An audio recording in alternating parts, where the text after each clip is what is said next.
Papa Bella, na man when everybody respect for the area. If he preach Bible for you, you go think say now tomorrow rapture go take place. He sabi give and he can love children on top. But last, Papa Bella way not pure. For outside, you go call him angel. But for inside, him na devil when wear designer suit. For him house, now only one person Papa Bella like for this world. And that person na Bella.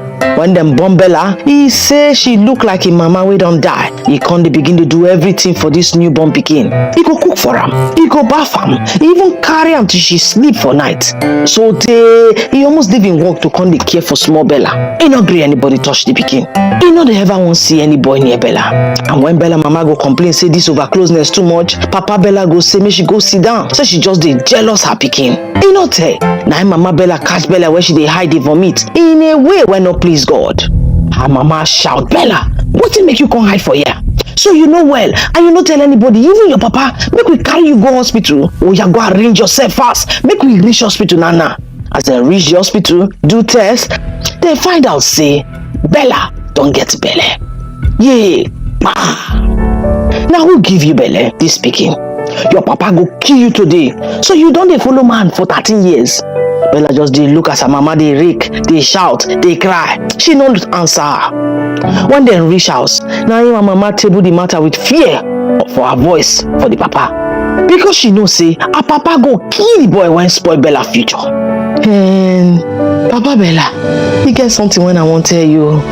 I catch Bella where she dey vomit. Now I say make her carry her go hospital. Now the hospital we just dey come back from so, and after the test, they tell me say our pikin Bella don't get belle. If dem drop pin for that moment for that house, e sure me say e go loud pass bomb. The next thing, na so Papa Bella rush Bella. They drag am.